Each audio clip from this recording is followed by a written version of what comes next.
Bonjour à toutes et à tous et bienvenue sur Radio CSERT, votre rendez-vous quotidien avec l'actualité de la cybersécurité. Je suis Marc-Frédéric Gomez, nous sommes le jeudi 23 octobre 2025, épisode 463, sous la tempête Benjamin, et au programme aujourd'hui, un réseau de malware sur YouTube, une faille critique dans Magento, une campagne d'espionnage ciblant la Russie, et une vague mondiale de smishing d'origine chinoise. N'oubliez pas que l'ensemble des sources utilisées pour faire ce podcast sont disponibles sur le site de radiocessort.org et on n'oublie pas de s'abonner au podcast sur sa plateforme favorite. Check Point a identifié le YouTube Ghost Network, un réseau coordonné d'un ensemble de comptes malveillants exploitant les fonctions de YouTube pour distribuer des maliciels. L'enquête a recensé et signalé plus de 3000 vidéos malveillantes, la majorité a été retirée par les équipes de YouTube, et le réseau est actif depuis au moins 2021, et la production de vidéos malveillantes a triplé en 2025. Les catégories ciblées sont principalement les game hacks, les cheats et les software cracks and piracy. La vidéo malveillante la plus vue vise Adobe Photoshop, 293 000 vues, 54 commentaires, et la seconde vise FL Studio avec 147 000 vues. Avant la disruption de Luma entre mars et mai 2025, Luma était le maliciel le plus diffusé via le réseau.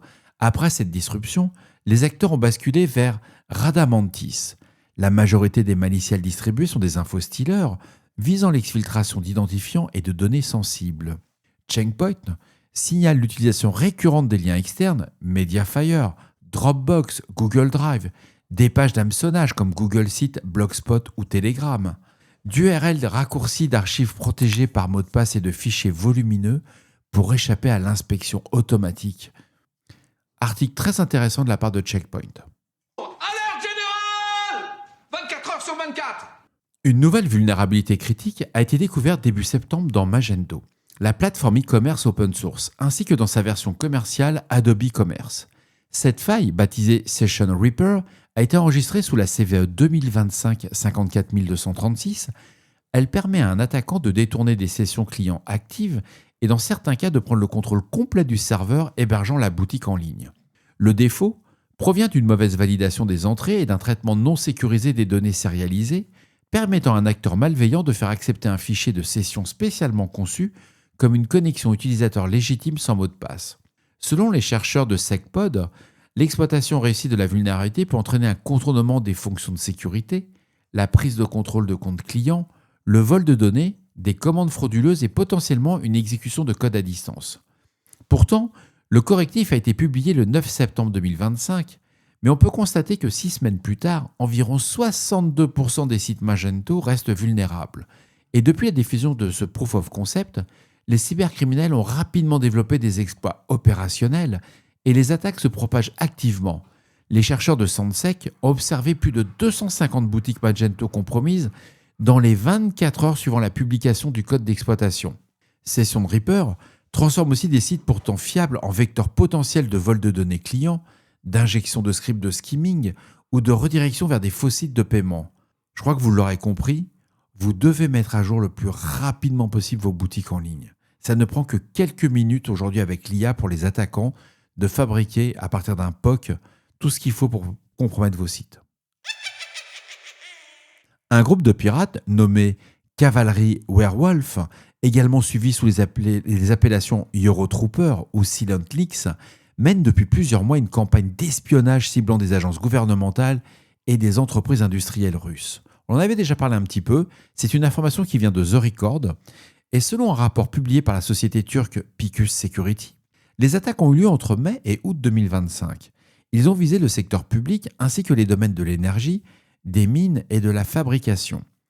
Les acteurs ont envoyé des courriels de spear phishing, se faisant passer pour des communications officielles des ministères kirghiz de l'économie, du commerce, des transports et des communications, et certains messages provenaient de comptes gouvernementaux compromis et contenaient des archives rares malveillantes installant deux implants, le fameux Foal Shell et le Stallion Rat.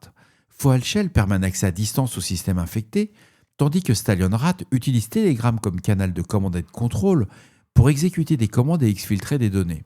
Ces fichiers piégés portaient des noms trompeurs tels que résultat d'une opération conjointe sur 3 mois ou liste des employés éligibles à une prime, afin d'inciter les victimes à les ouvrir.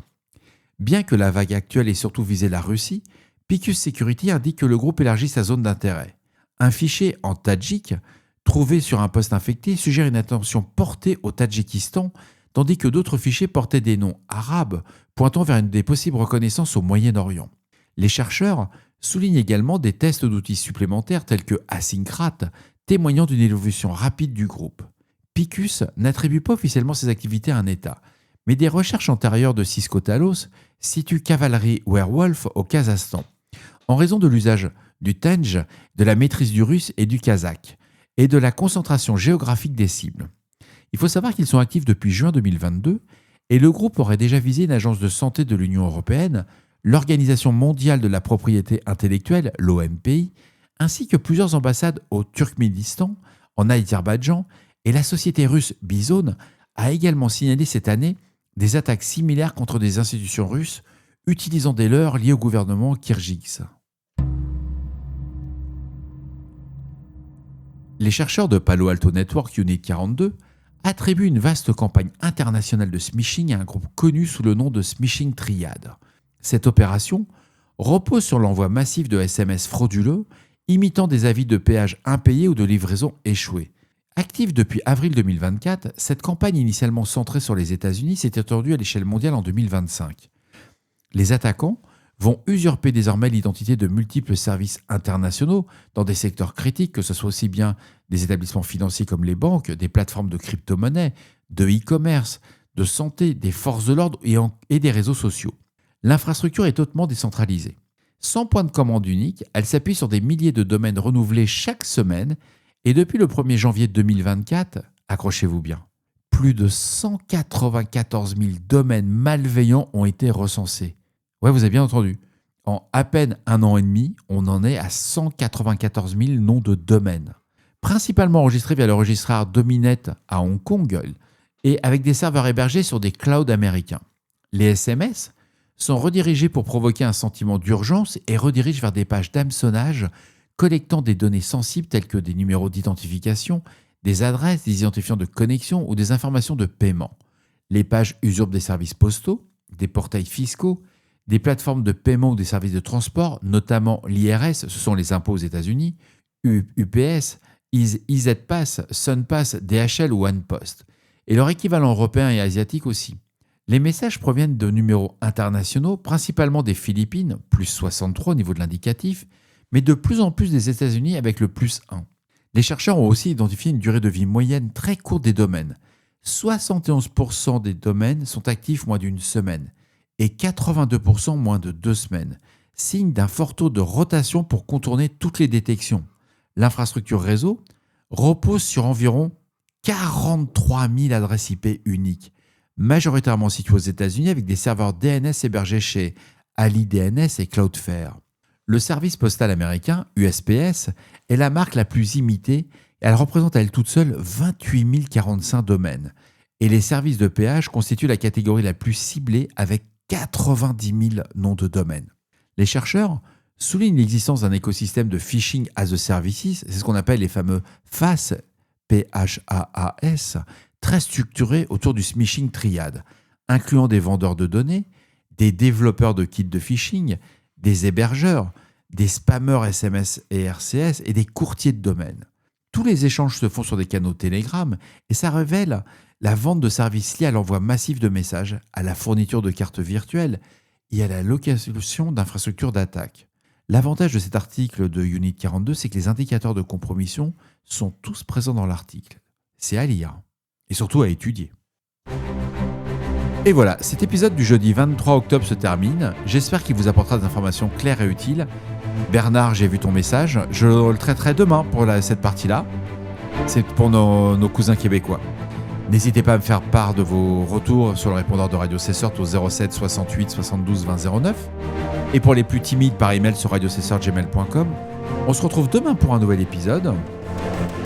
D'ici là, on ne réfléchit pas, on patch. Je vous embrasse très fort. À demain.